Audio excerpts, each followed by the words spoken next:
Hello everyone, আজকে আমি আপনাদেরকে দেখাবো যে কিভাবে একটা টিকটক অ্যাকাউন্ট পার্মানেন্টলি ডিলিট করবেন।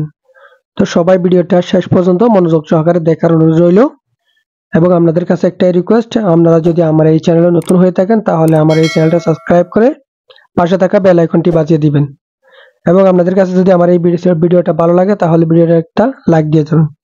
তো চলুন ভিডিওটা শুরু করা যাক। তো এটার জন্য আপনারা কি করবেন, আপনারা যেই অ্যাকাউন্টটা ডিলিট করবেন টিকটক অ্যাকাউন্ট, ওই অ্যাকাউন্টের মধ্যে প্রবেশ করবেন। টিকটকে গিয়ে প্রবেশ করার পরে এখান থেকে আপনাদের যে টিকটকের উপরে দেখতে পাচ্ছেন যে থ্রি ডটে ক্লিক করে দিবেন। থ্রি ডটে ক্লিক করার পরে এখান থেকে সেটিংস অ্যান্ড প্রাইভেসি নামের যে অপশনটি আছে নিচে ওটার উপরে ক্লিক করে দিবেন।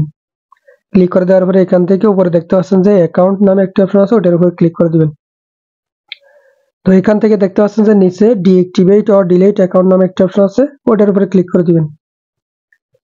ওটার উপরে ক্লিক করে দেওয়ার পরে এখান থেকে আপনার দুইটা অপশন দেখতে পাবেন, একটা হচ্ছে ডিঅ্যাক্টিভেট অ্যাকাউন্ট আর একটা হচ্ছে delete account permanently. Deactivate account মানে হচ্ছে এটা যখন আপনি ডিঅ্যাক্টিভেট করবেন আপনার ইচ্ছা মতো আপনি চাইলে আবারও সেই অ্যাকাউন্টটি মানে অ্যাক্টিভ করতে পারেন। আর ডিলিট অ্যাকাউন্ট পার্মানেন্টলি মানে হচ্ছে এটা একেবারে ডিলিট করে দেওয়া। তো আমি যেহেতু একেবারে ডিলিট করে দেবো তো আমি এখান থেকে এটাই সিলেক্ট করে নেব।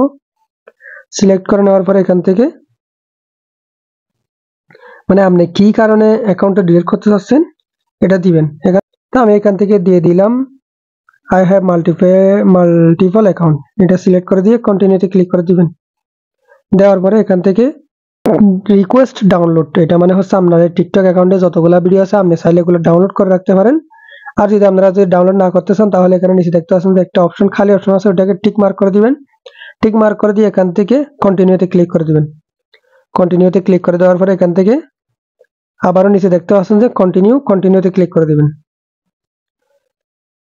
কন্টিনিউতে ক্লিক করে দিয়ে এখান থেকে আপনার যেই জিমেইল বা নাম্বার দিয়ে খুলেছেন ওই জিমেইলের মধ্যে আপনার একটা ওটিপি কোড আসবে, ওটা আপনি এখান থেকে বসাই দিবেন, সরাসরি এখানে বসাই দিবেন। তো আমি আমারটা বসাই দিলাম। বসাই দেওয়ার পরে এখান থেকে জাস্ট ডিলিট অ্যাকাউন্ট এটার অপশনে ক্লিক করে দিবেন। তো এখান থেকে আবারও আপনি ডিলিটে ক্লিক করে দিবেন। ডিলিটে ক্লিক করে দিলেই কিন্তু সাথে সাথে আপনার অ্যাকাউন্টটা ডিলিট হয়ে যাবে। তা আপনিও চাইলে কিন্তু আপনার টিকটক অ্যাকাউন্টটা এইভাবে পার্মানেন্টলি ডিলিট করে দিতে পারেন। তো বন্ধুরা, ভিডিওটা আপনাদের কাছে কেমন লেগেছে অবশ্যই কমেন্ট করে জানাবেন এবং পরবর্তী ভিডিও দেখার জন্য আমার এই চ্যানেলটা সাবস্ক্রাইব করে পাশে থাকবেন। দেখা হবে পরবর্তী ভিডিওতে। আল্লাহ হাফেজ।